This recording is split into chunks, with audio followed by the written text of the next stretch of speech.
Alright guys, we're back again with another video. This time we will be covering NXT's pay-per-view event, Stand and Deliver, as well as Wrestlemania 39, both parts 1 and 2. So let's go ahead and transition here, and we'll set up our end screen for later. Alright, so first up was NXT's pay-per-view Stand and Deliver, which aired this past Saturday, April 1st, before the first match of WrestleMania. So, our first match was between Chase U and Tyler Bate versus Schism. It was a 8-person tag team match in which Chase U defeated a Schism, and they kept control of whatever the stipulation was of Chase U. So Chase U won that match. For match number 2, we had Indy Hartwell, who ended up becoming the new champ by defeating Stark, Dolan, Stratton, and Valkyria in a ladder match. Match number 3, we had the Creed brothers versus Gallus versus Tony D'Angelo and Stax. Gallus ended up winning.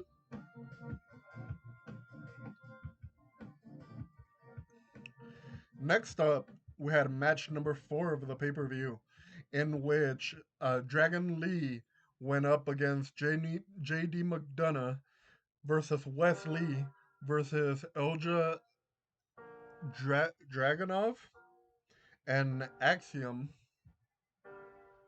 and Wes Lee ended up winning that match. Match number 5 was a surprising one for me, especially since I haven't really kept up with NXT in the past few weeks.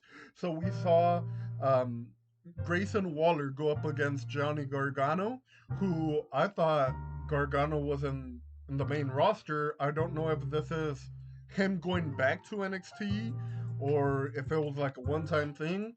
Obviously, Gargano ended up beating Waller. I like Waller's character a lot, kind of like that arrogant, pompous show off. So I kind of want to see him in the main roster.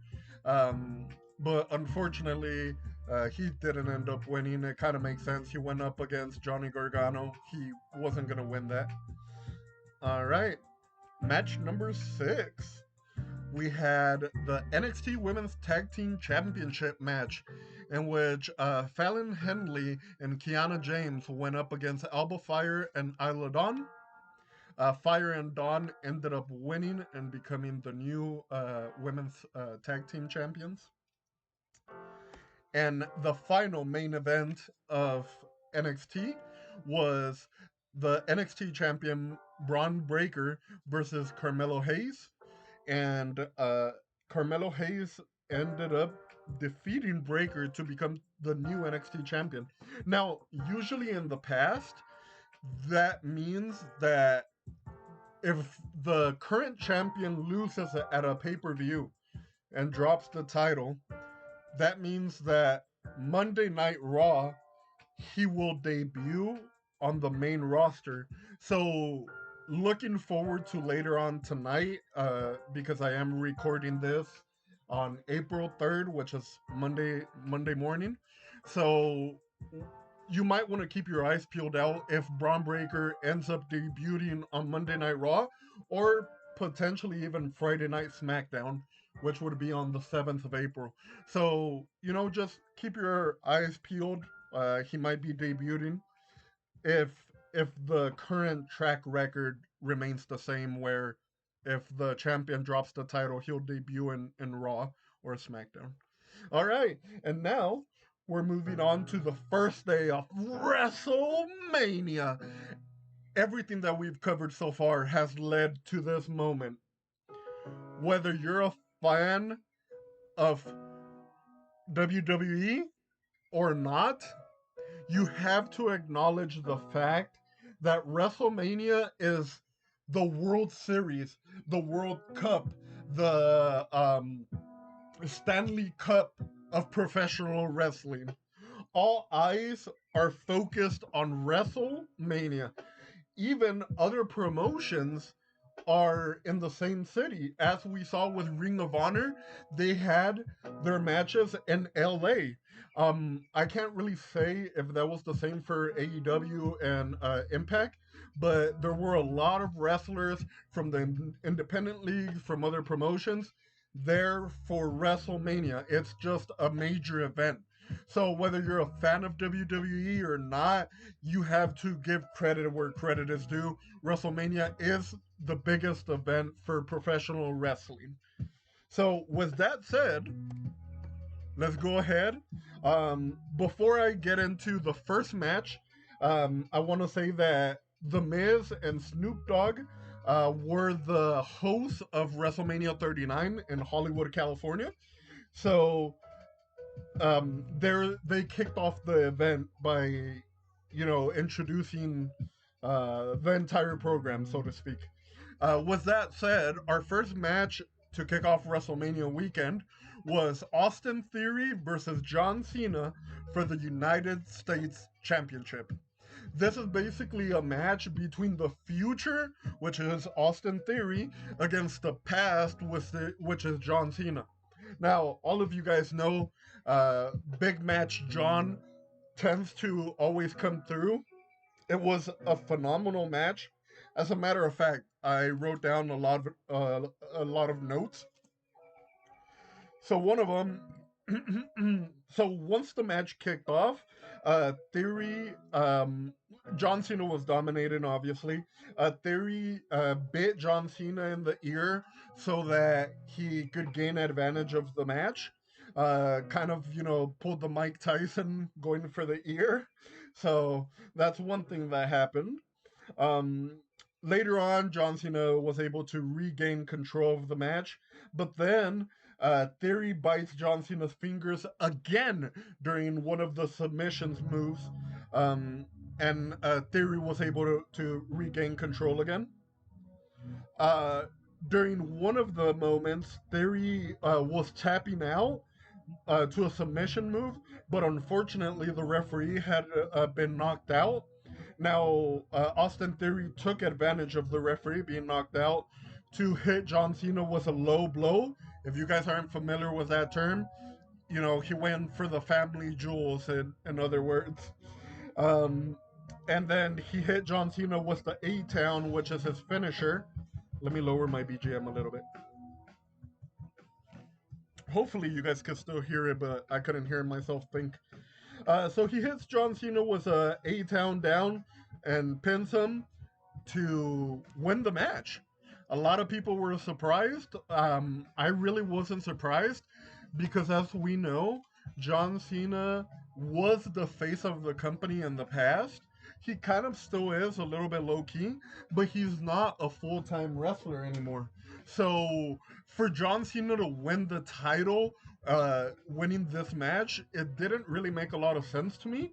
I kind of wanted Austin Theory to win because this kind of solidifies him not only as a heel, because as you saw, he hit him with a low blow, he bit John Cena's fingers, he bit him in the ear, so it solidifies him as a major heel. And also it solidifies him if you defeat John Cena, that's huge. Normally, there's that meme that John Cena just buries each character. Again, if you're not familiar with that terminology, any major wrestler that has momentum going in the past, and they end up facing John Cena, that means that that's the end of their major run or push in WWE. they're probably trying to get rid of that wrestler or at least lower him to a jobber, a mid card instead of a main eventer. So I'm really glad that Austin Theory ended up winning. I rated this match an A plus. It was phenomenal from start to finish. Everything about this match was perfect. So whether you hate John Cena or Austin Theory or whatever, highly recommend this match. Great, great start to WrestleMania weekend. All right, so with that said, let's move on with our second match of WrestleMania. So, match number two was Braun Strowman and Ricochet against the Street Profits, against Alpha Academy, against the Viking Raiders. Now, if you recall from the previous video that I made for last week's Road to WrestleMania, in which we covered every single promotion that aired before WrestleMania weekend. So, it was Ricochet against one of the Street Profits, against Chad Gable from Alpha Academy, against one of the Viking Raiders, and Ricochet ended up winning that match. Now, you would think that Braun Strowman and Ricochet are the ones that have momentum going into that match. Unfortunately, you would be incorrect because the Street Profits are the ones that ended up winning that match. I think one of the major what do you call it? Like the major event that happened during this match is that there was a huge group suplex off of the corner rope in which every single member involved, every single wrestler, was down and out for like a good 5 6 seconds. Um, I ended up rating this match a C minus. Um, I don't know what the whole point of this match was. I don't recall if this was for like a number one contender for like a future tag team opportunity. You would think that's the case. So, keep that under, consideration that the Street Profits potentially have um, a future tag team match possibility. Other than that, Ricochet is a high flyer. He has phenomenal moves. Um, Braun Strowman still a huge beast that dominates. Um, but yeah, Street Profits ended up taking this win. And again, I gave this match a C minus. Then we move on to match number three of the pay per view. Now, I know what you might be thinking. I hate Logan Paul myself. However, you have to recognize number one, his like how he branches off to different avenues, and he's not just like doing mediocre work. He's like putting in the work. For example, obviously, massive YouTuber. Again, whether you like him or hate him, you can't deny that he has millions of fans. As a content creator myself, I can respect the hustle about having podcasts and uploads and all that stuff. So I don't have to like him to recognize the hard work that he puts in. Then he got into boxing.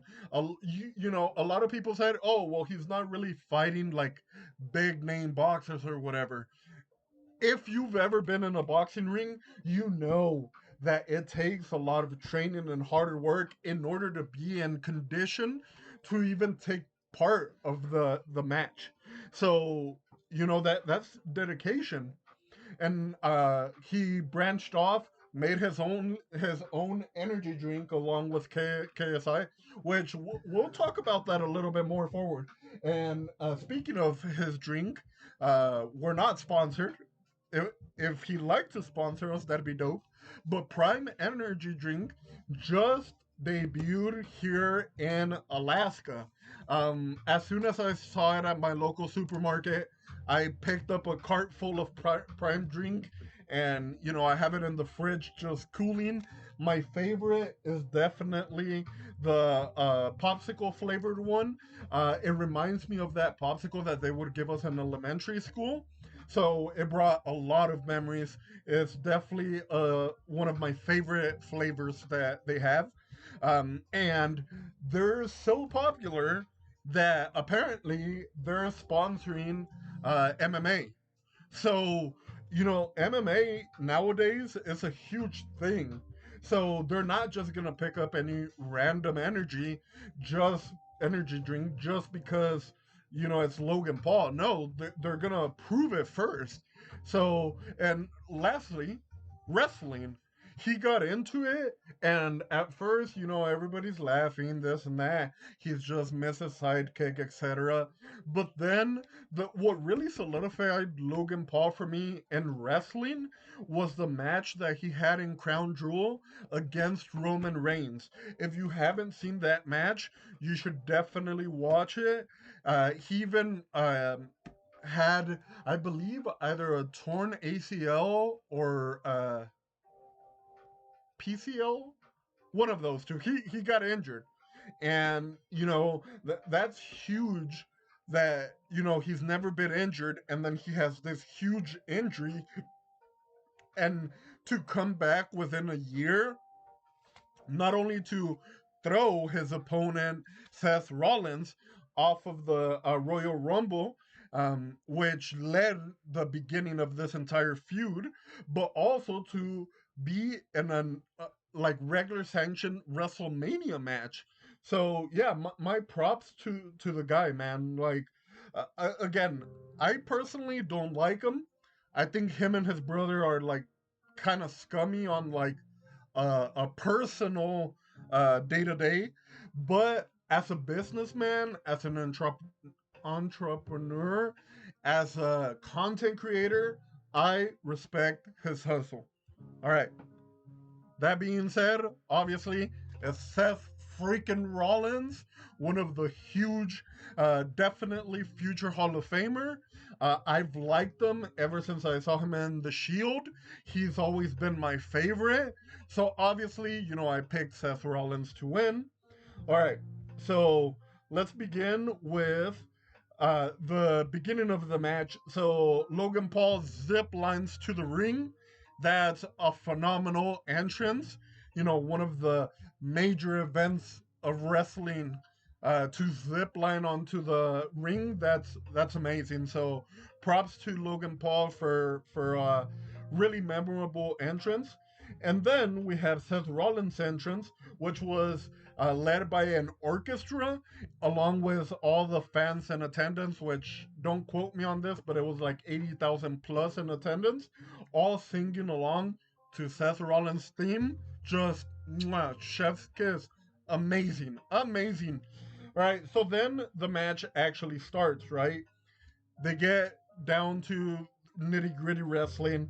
It's kind of like down the middle. Um, Logan Paul is falling a little bit behind. Seth Rollins is starting to take over. And then the Prime mascot comes to the ring.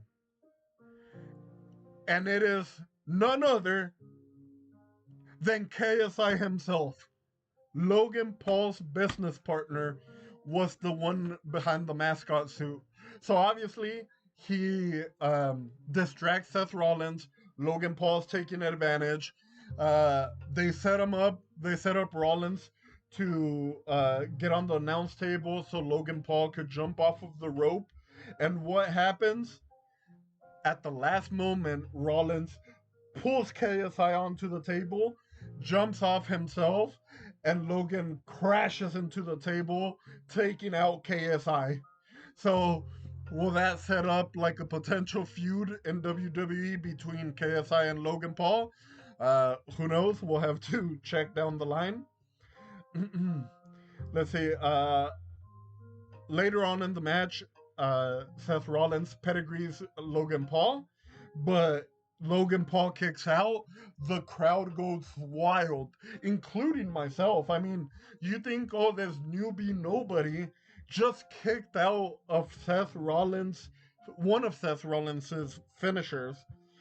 So unbelievable. The crowd was hyped. Then they continue a little bit of wrestling, and then Rollins hits his second finisher, which is the curve stomp to win the match. I gave this match an A plus plus rating. It was amazing. From the entrance to the surprise appearance of KSI to Rollins pulling KSI so that he could get crushed in the table by Logan Paul to Logan Paul kicking out of the pedigree and then ultimately Rollins winning. It was chef's kiss, one of the best matches so far. I would rank this one better than our kickoff, which was Cena versus Theory, but not by much. But it was still a great match. All right, so enough ranting. Otherwise, this is going to be a long video. We have a lot to cover, by the way, guys. So our next match was Becky Lynch, Lita, and Trish Stratus versus Damage Control, Bailey, Io Sky, and Dakota Kai. So we had two Hall of Famers, which was Lita and Trish Stratus. And I believe that I said this on our previous wrestling review video, which you should definitely check out. Lita and Trish Stratus look amazing.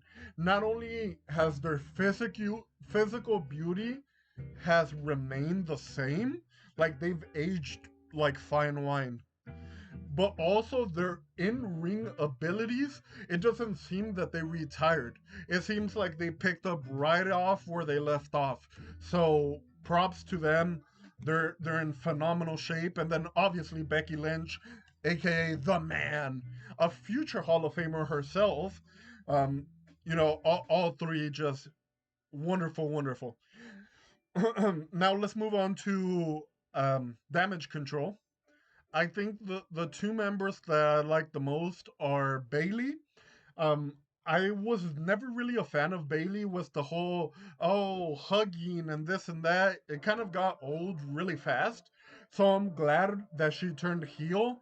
It gave her more like a push for like bigger things. So I definitely like that. Io Sky, I have been a fan of her ever since she was a babyface in NXT. I feel like she's elevated her game since she came to the main roster, especially turning heel and joining Damage Control. Um, Now Dakota Kai, I don't really know much of her. I saw a few matches here and there of hers in NXT, but like I have no major feelings towards her. It's just meh. But so from all six women, Io Sky is definitely the high flyer. I respect high flyers, their speed, their insane jumps. Um, it takes a lot of practice and coordination to land those flips because even though wrestling is predetermined or scripted, the moves are real. So one slip up can lead to like a major injury, and that can happen at any moment. So props to Io Sky.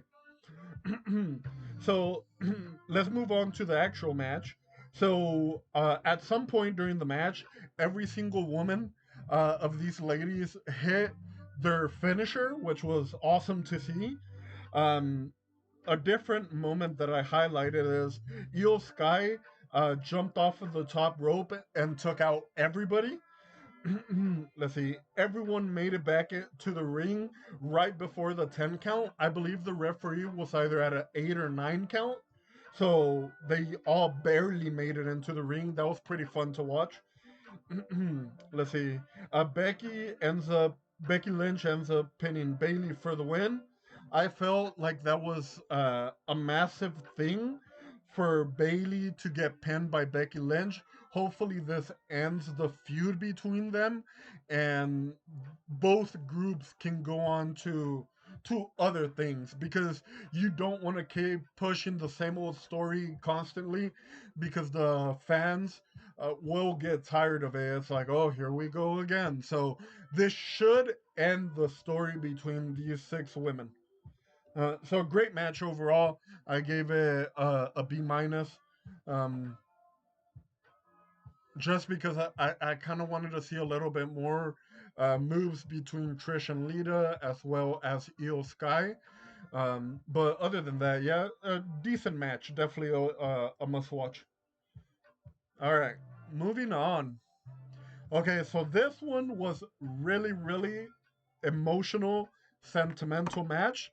We have the legendary Rey Mysterio, who just recently, prior to WrestleMania, got inducted to the Hall of Fame. Very well deserved. I've been following Rey Mysterio ever since 2004, 2005. My mom and I were big fans of him in the past. I remember his feuds against Eddie Guerrero, his feud against Batista, um, his feud against Khali, the Great Khali, Mark Henry. You know, he's had phenomenal, phenomenal matches throughout the years. So very well deserved that he got inducted into the Hall of Fame. Um, Going up against his son, Dominic Mysterio. So prior to both men entering the ring, we had Bad Bunny join the Spanish announce table. So that was a great thing to see. More of our people, our Latino people representing, especially at a big event like WrestleMania. So props to them. Okay, so the first entrance was Dominic, and he arrived in a prison van led by a police escort. And when they opened the van, he was wearing a Rey Mysterio luchador mask, which, if you're familiar with the luchador culture, that is extremely, extremely disrespectful. The mask is something like sacred that an older generation wrestler usually bestows upon you. So the fact that he did that, it's kind of good in a way because it's pushing him further into that heel character, and it's also a little bit bad because it's kind of disrespectful to the luchador world. Our next entrance was obviously Rey Mysterio, and he entered the ring in Snoop Dogg's lowrider, and a good callback was when he entered with the lowrider.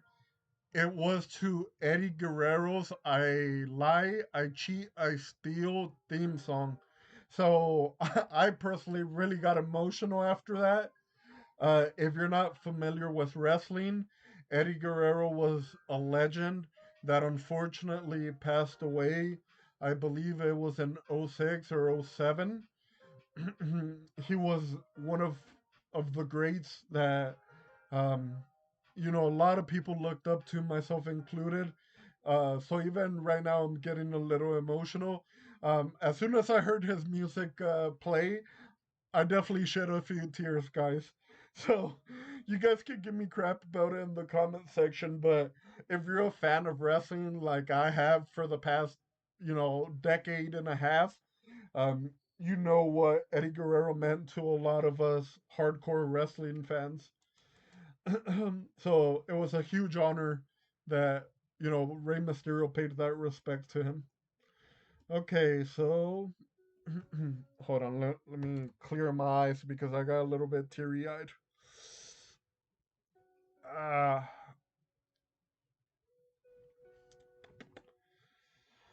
uh, all right.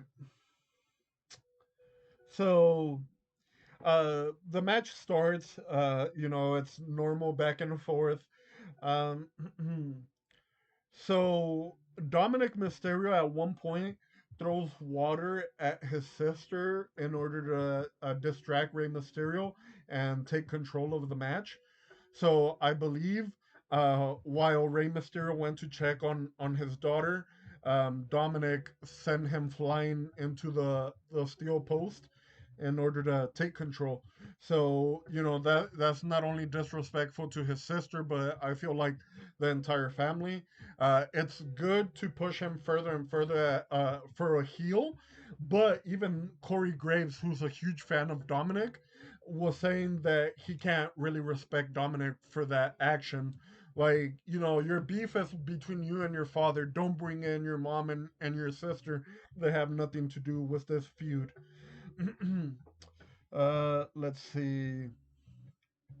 So after they wrestle a little bit more, different moves, etc., he tries to pull the same stunt again, but his mom ends up slapping Dominic, and Ray ends up taking advantage this time. Um, let's see. Priest and Balor at one point show up, and they're um, from Dominic's stable mates, the Judgment Day. Let's see. Dominic tried to go for the Three Amigos as a disrespect to not only Eddie Guerrero but Rey Mysterio. If you're not familiar with Three Amigos, it was one of Eddie Guerrero's not finishers, but like one of his main moves. But thankfully Ray stopped it. Judgment Day interferes and Dominic regains control. At this point, Legado del Fantasma attacks Judgment Day. Let's see. Dominic hits Ray with a 619 and a frog splash, but Rey Mysterio ends up kicking out. At one point, Dominic tries to use um, Damian Priest's chain in order to attack Rey Mysterio while the referee is distracted. But Bad Bunny comes off of the announce table and takes the chains away from Dominic. At that point, Rey Mysterio hits Dominic into a 619 and finishes him off with a frog splash. So, victory to Rey Mysterio. I don't know if this is the end of the feud between these two, but it was a great match. A lot of great moments like Dominic's and Rey Mysterio's entrances, Dominic trying to be disrespectful towards his mom and sister, Legado del Fantasma coming to help out Rey Mysterio, Judgment Day trying to help out Dominic. Uh, just a lot of great moments, so I gave this a A minus. Good match overall. All right, moving on to match number 6, a major match. We had Charlotte Flair against Rhea Ripley, the women's battle royale winner. Going up against Flair, the women's SmackDown's women's champion. Let's see. So, a few notes that I took down during the match. So, there was a wicked suplex by Rhea Ripley. Uh, she made Charlotte Flair land head first into the mat, which ended up like scuffing or causing like a cut on Charlotte Flair's nose. You could tell throughout the match that it was there. Let's see, there was a moonsault off of the top rope by Charlotte Flair. She landed on top of Ripley outside of the ring. There was a prison lock submission by Rhea Ripley, which Flair ended up kicking out. Both ended up trading blows in the middle of the ring. Rhea Ripley hit Charlotte Flair with a riptide off of the top rope for the pin and eventual win over Charlotte Flair. I gave A minus rating for the match.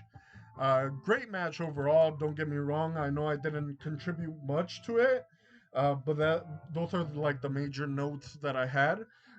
You definitely should check out the entire pay per view, especially this match. I think it's good that Rhea Ripley ended up winning because Charlotte Flair has nothing to prove. She's won like 14 championships. We all know she's gonna be a future Hall of Famer. This was more for Rhea Ripley, especially after winning the Royal Rumble women's match. Uh, she definitely deserved this. She's definitely the dominating force behind Judgment Day, so it's good that they got a win, especially since the previous match Rey Mysterio lost. So props to Rhea Ripley. Congrats to our new SmackDown Women's Champion. Then we move on to our match number 7? Question mark. So the reason I put that is because Snoop Dogg and The Miz, who were the hosts for WrestleMania, came out to the ring, kind of like a in between segment, and they started arguing a little bit. And Miz was bragging that he posted on social media for open challenge on Twitter, Instagram, Facebook, etc., and that no one had accepted it for a match at WrestleMania. That's when Pat McAfee, a former NFL player and a current podcaster, he also used to be an announcer for WWE, I believe for SmackDown. He was Cole's partner on the announce table. Um, so nobody was expecting that Pat McAfee was going to come out, including Cole himself, who I believe he's really close with Pat McAfee. It seems like they have a really like brotherly relationship off cameras and stuff. So it was fun seeing Pat McAfee. He comes into the ring and says, like, "Hey, Miz, you're full of crap. I saw on social media you never asked for an open challenge." And Snoop Dogg basically says, "Hey, let's have this match right now." So Pat McAfee goes up against Miz. Let's see. So, some of the key moments that I wrote down for this quote unquote match, not sure if it was really an official match, but they did end up wrestling. So, Cole loses his mind as soon as Pat McAfee's music hits. Uh, Pat McAfee starts to chant tiny balls again, which the entire stadium starts chanting. If you recall to our previous video, Becky Lynch started that chant this past Monday Night Raw. So it was like a fun little throwback, especially 80,000 people chanting that against The Miz. Let's see, Snoop Dogg made it an official match. Overall, I gave it a C plus match. However, it was extremely fun. The only reason I gave it a C plus is just because, under normal circumstances, The Miz is a high caliber wrestler compared to Pat McAfee, who has maybe a half a dozen or so matches under his belt. He kind of looked a little bit rusty in the ring, his movements, etc. But don't get me wrong, it was still a really, really fun match. Really funny. Let's see, Corey Graves was hilarious during commentary. It seems like he has a huge dislike for Pat McAfee. I don't know if that's scripted or not, but it made the match more entertaining. So, great, great. Had lots of fun. Alrighty. And for our eighth and final match of day one of WrestleMania is our main event. We had the Usos, Jimmy and Jay Uso, the champions, up against Kevin Owens and the former honorary Uso, Sami Zayn, for the tag team champions. All right, so let's start with their entrance. So we had Little Uzi Vert performed kind of like the Usos theme. Once they came out, they fist bumped, so it seems like they're kind of close. So that was really fun and cool to watch. Then Owens comes out. He waits at the top of the entrance. Sami Zayn comes out. They both head down the ring. The crowd was absolutely wild for the both of them, especially for Sami Zayn. So some of the things that I wrote down that were like major things for the match is apparently at this time and point that the match is going on, the Usos had 622 days as being tag team champs. So that's an incredible feat. They will definitely go down as a legendary tag team, future Hall of Famers. My respect to the Usos. I really wasn't a fan of them when they first entered the scene. When they had all that face paint and they're just, having fun and jumping around and this and that.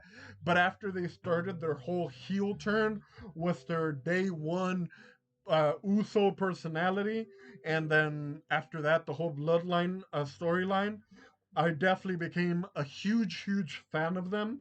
So props for that to them for evolving. I really dislike one dimensional characters, as you can tell. I like it for them to constantly evolve. You shouldn't always be a babyface, a heel, etc. You gotta try out different things all the time. So another one of my notes is uh, Sami Zayn hit a brain buster. Um, Kevin Owens hit a swanton bomb. At one point, the Usos put Owens through an announce table. And then towards the end of the match, it was a really fun match. It took three Halua kicks by Sami Zayn in order to pin the Usos and take the tag team championships away from them. So we have new tag team champions, Kevin Owens and Sami Zayn. I gave the match A plus rating. It was definitely the best match of the entire pay per view. It's the logical conclusion to the Usos versus Owens and Sami Zayn. Owens and Zayn grew up together in Toronto, or I'm not sure if it's Toronto, but in Canada, wrestling together. And as Cole and Corey Graves mentioned, it's their first tag team championship. So I'm hoping that they get to keep it and defend it for a really long time. This should be the end of the Usos versus them. It's the logical conclusion. Phenomenal match. Overall, I give the whole pay per view entirely A minus rating. Great way to start WrestleMania weekend. Great matches.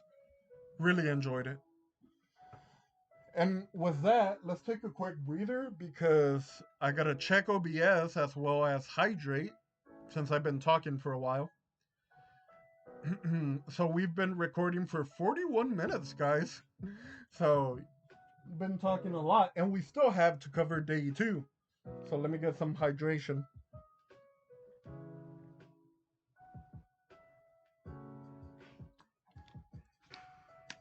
Uh, Alrighty. So day two, match number one of Wrestlemania. So I was surprised that Omos and Lesnar were the first to kick off this pay per view. But nonetheless, Omos came out first, followed by Brock Lesnar. At the beginning, Omos was kind of dominating the match, so I was concerned a bit for Brock Lesnar. But then it took Lesnar suplex Omos 3 times.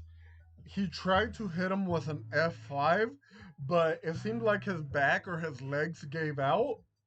And Omos took a momentary control of it until Lesnar was able to fully put him up for a F5 and pin Omos for the win. I gave this match a B minus because it shouldn't really have been a match to begin with. There was no real build for Omos against Lesnar until like 2-3 weeks ago. I would have preferred Lesnar to go up against Bobby Lashley in like a rubber match, or Lesnar to go up against Bray Wyatt. You know, there should have been other opponents. Omos had no business going up against Lesnar. He didn't earn it. He doesn't deserve it. That's why I rated it a B minus. I'm glad they gave the win to Lesnar. Uh, it was a fun match to see Brock Lesnar. All right, match number two. We had a four-way tag team match. We had Morgan and Rodriguez against Natalia and Shotzi, against Green and Deville, against Rousey and Baszler, Shayna Baszler.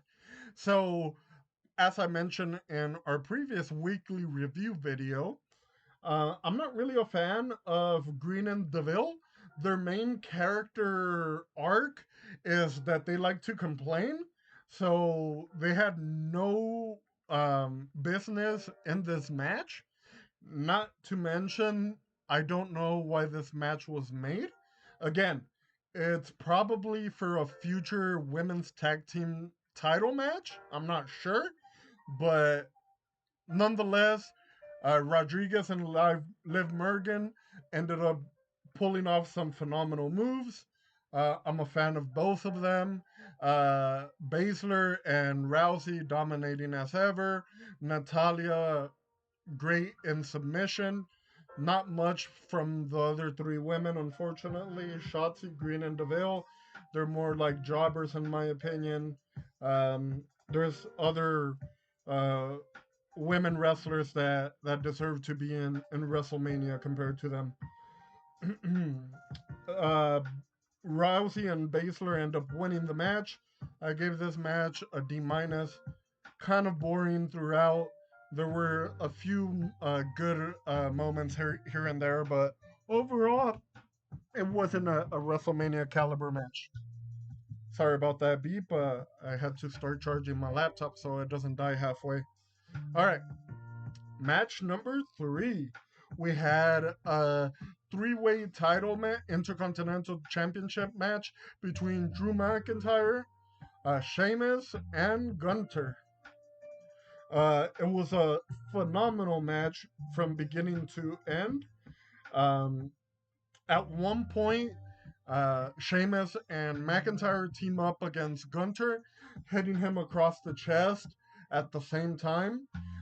Then, in that same like action sequence, Sheamus ended up hitting McIntyre with 29 and a half beats of the battering to the chest, almost close to 30, but McIntyre ended up collapsing to the floor. They hit their finishers, but at the end, Gunter ends up re retaining his Intercontinental title. Uh, A plus match between all three men. They left it all on the ring. Really great match overall. Match number 3 was Raw Women's Championship match between Bianca Belair and the uh, runner-up of the Women's Battle Royale, Asuka. So Uh, I believe Asuka came out first into the ring, um, and then Bianca Belair came out to the ring. What I really liked about Bianca Belair's entrance is that she had a group of girls from Compton's, like further education center, something like that, come out with her during her entrance. So I feel like that was a great moment for young girls who love wrestling and hopefully in the near future even they might be able to come out as a wrestler in WrestleMania. So really inspiring to see. It got me a little bit emotional. I'm always a fan of helping out kids and animals and stuff like that. So props to Belair for doing that. Um, During the match, a great back and forth. It was pretty even down the middle. One of the major things I wrote down is that Asuka was kind of the heel in this fight. She tried to use her missed finisher against Belair, but she failed. Belair ended up winning and retaining the title. Uh, a minus overall.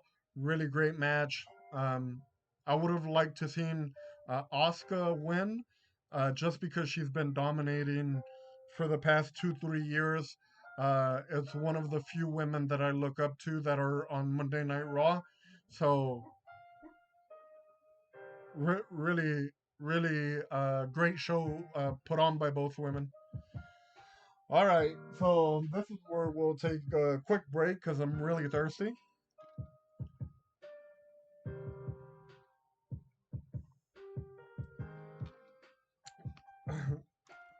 So, just like day one of WrestleMania, during day two we had match number five question mark. So again, Snoop Dogg and Miz come out. Miz is really upset at Snoop Dogg because he put him in that match the previous night against McAfee, which he ended up losing to Pat McAfee. So he's saying that LA is the Miz's city and that's his ring, etc., etc. Snoop Dogg says that that's his city and not Miz's, and he points out to the entrance, and none other than Shane McMahon returns to the ring. Miz and McMahon are supposed to have a match. As you can see in the screen, it seems like Shane McMahon got injured during one of the moves. I'm not sure if that was scripted or not, but um, Snoop Dogg ends up taking over for Shane McMahon. So it is now Snoop Dogg against Miz. Snoop Dogg, as you can see in the picture, punches Miz, knocks him out, and then Snoop Dogg hits him with what Corey Graves asked, was that the people's elbow? And Michael Cole hilariously says, no, it was the puppy's elbow, referring to, Snoop Dogg, so puppy. And Snoop Dogg picks up the win against The Miz. So a really bad weekend to The Miz. He loses to two people who are not wrestlers, which is Pat McAfee on day one of WrestleMania, and then to Snoop Dogg on day two of WrestleMania. All right, moving on to our official sixth match, a really great entrance by both men, which was Edge versus the Demon Finn Balor in a Hell in a Cell match. So a really great build-up, especially if you've been following Raw and SmackDown for the past year. Edge was the original creator of Judgment Day until Finn Balor and Damon Priest kicked him out. I believe it was in September or October pay per view. Balor and Dominic and Rhea Ripley attacked Beth Phoenix, who is Edge's wife. They ended up having a tag team match at the Royal Rumble. We thought it was the end of it, but it was not. Um, so this was like the ending of the storyline between two really dominating forces. A really great match between both men. It seems like Edge took advantage of the match or control of the match when he threw a ladder at Finn Balor's head. I'm not sure if it was scripted or not, but it seems that Finn Balor bounced his neck against either the mat floor or the bottom rope. The referee at that point called for medical assistance. They were checking on Finn Balor. There was like a momentary pause in the match. Finn Balor wanted to continue fighting. They ended up resuming. Edge continued attacking Finn Balor with all objects, candlesticks, chairs, etc. Eventually, Edge ends up pinning Finn Balor for the win. Not sure if this concludes the storyline between Edge and Judgment Day. We will know further in tonight's Monday Night Raw. All right, so our final match number seven, the main event of entire WrestleMania. Everything has led in to these two men. We have on the left Roman Reigns, the tribal chief, against the American Nightmare, Cody Rhodes, the Royal Rumble men's winner for the WWE for the WWE World Heavyweight Championship. So, a few notes that I had prior to the match starting is that this is uh, Roman Reigns' 945 days as champion. There are only four other wrestlers in the entire world with longer streaks than him. And I didn't write it down, but let me pull it up real quick So longest.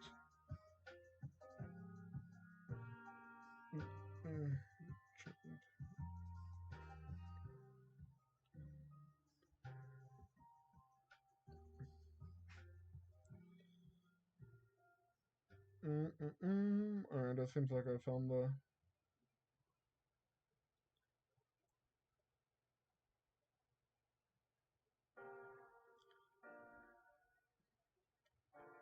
All right, so the other four men. So Roman Reigns is at 945 days. The next up is Bruno Sammartino, which is at 1,237, followed by Hulk Hogan, who's at 1,474. Bob Buckland at 2,135, and Bruno Sammartino at 2,803. So he had two reigns. So those are the only men who have more days as champions than Roman Reigns. Now, those that I mentioned are absolute legends and Hall of Famers. So that's a huge favoritism towards Roman Reigns. So the last time that Roman Reigns was pinned was in December of 2019. So it seems so far that everything is going against Cody Rhodes. All right, let's take a quick hydration break before we finish our coverage.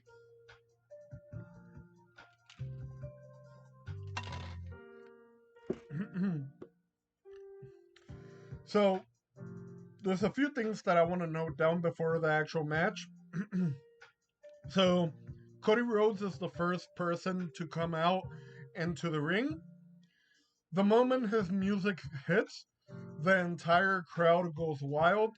They're chanting along to Cody Rhodes' theme song. Really emotional moment.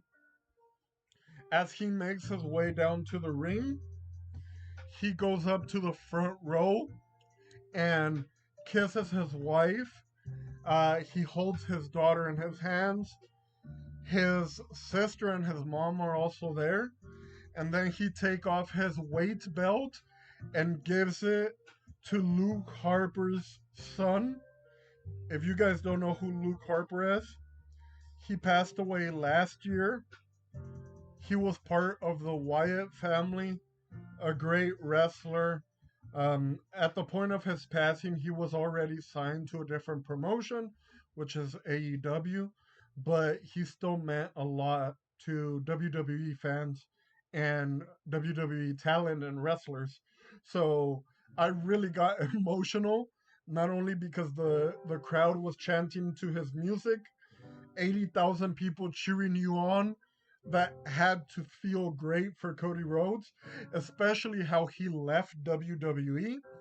If you're not familiar with his story, when he left WWE, he was kind of like a jobber. He had a Stardust persona, or yeah, Stardust and yeah, Stardust and Goldust, his brother Goldust. So yeah, his persona was Stardust. He was more of a jobber. In a few interviews that he did, Cody Rhodes said how miserable he was, so that's why he left WWE. He ended up going to the independents and wrestled all over the world in different promotions, in AAA, New Japan, everywhere. He started AEW with a few other wrestlers, and eventually he came back to WWE.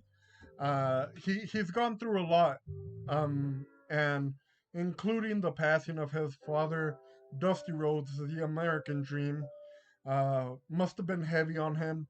A lot of people have said that he doesn't deserve where he is because he only made it there because of the Rhodes family name. I believe Roman Reigns and Paul Heyman brought that up to hype up the story. So, you know, Cody Rhodes definitely had a lot to prove. Then we have Roman Reigns, who came out. But before we actually see him, Six piano people or pianists at the beginning of the entrance ramp start playing Roman Reigns' theme on the piano. It was a phenomenal scene. It was beautiful. Once Roman Reigns' actual music hits on the speakers, the pianists stop playing and they all stand up in respect to the tribal chief Roman Reigns. I thought that was cool. One small criticism that I do have, it would have been really cool if when he came out, the pianists all pointed to the sky with the index finger, like is typical for the bloodline. So that would have been a really cool thing to see. But nonetheless, Cody Rhodes starts off the match in control. So Roman Reigns exits out of the ring and takes a breather. Um, he starts talking to Paul Heyman. And I agree with Michael Cole. He said Paul Heyman is worth every single penny that they pay him. Something that Heyman told Roman Reigns, or all these fans are here for you, not for Cody. They're here to watch your match. It just so happens to be against Cody Rhodes, but they're here for you. With that extra hype and motivation, Roman Reigns comes back into the ring, takes control of the match. At some point, Solo Sikoa starts getting involved, um, and it caused Cody Rhodes the lead in the match. Roman Reigns starts taking control. When we see Cody Rhodes fighting back again and starting to take control, Sikoa gets involved yet again, but this time the referee catches him and throws him out of the ringside, so he's forced to go to backstage. We start seeing Cody Rhodes take over. At that point, Jimmy and Jay, the Usos, get involved and distract the referee. Roman Reigns gets momentum, takes control of the match. When the Usos try to get involved again, Sami Zayn and Kevin Owens come to his assistance and they take out the Usos. With all the chaos that's going on, the referee is distracted. I believe Cody Rhodes hit him, Roman Reigns, with two crossroads. He's about to go to the third. Sokoa comes back, this time through the audience area, audience seating, and hits him with a Samoan spike to the throat. Then Roman Reigns spears Cody Rhodes, and the fairy tale for Cody Rhodes unfortunately ends at WrestleMania. And the timing of our BGM ending there is perfect because this proves that not all stories end with happy endings. It was a phenomenal match between Roman Reigns and Cody Rhodes. Take away my personal stance on who I would have wanted to win, which, you know, in my like personal opinion, like biased opinion, Cody Rhodes should have won for many reasons. Number one, it's the first Rhodes like WrestleMania main event. His brother and his dad never main evented WrestleMania. So this the really important for Cody. The fact that Brody Lee, aka Luke Harper's son, was there in attendance, his daughter, his wife.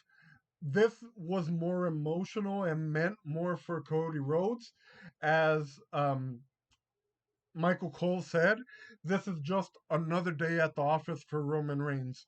It had Roman had nothing to gain from this. Cody should have won the match.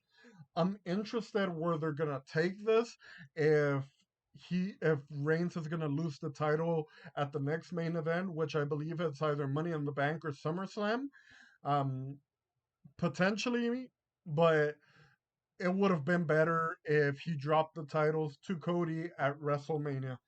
Um, Now, that being said, it was a phenomenal match. Both men left it all in the ring. A plus plus plus. Great, great match. Great WrestleMania weekend. And that's it. This is where I'll leave it off. Um, our next wrestling video will be uploaded on April 8th. I will cover um, tonight's Monday Night Raw. I will cover AEW Dark. I will cover tomorrow's NXT and AEW Dynamite, I believe, as well as Impact Wrestling, Ring of Honor. If I'm able to see New Japan Pro Wrestling as well as AAA Lucha, I'll cover those as well as SmackDown and AEW, whatever Friday's AEW is.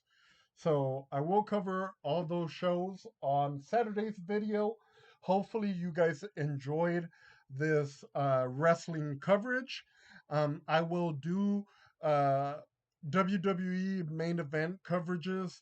Um, each pay per view as they come out, but every wrestling review for that week will start coming out weekly. The first one came out yesterday, which was April 1st, and the next one is scheduled for, or not April 1st, sorry, April 2nd. The next one is scheduled for April 8th. Then we have April 15, 22, 29, and so on and so forth. So thanks for watching. I really appreciate your love and support. Hopefully, you guys had fun watching these. Please, please go watch both of these WrestleMania events as well as NXT's pay per view Stand and Deliver. Great matches overall from everybody involved. So we'll transition back to our OBS. We're at an hour and 6 minutes. Not bad, guys. Um, and then we'll transition to,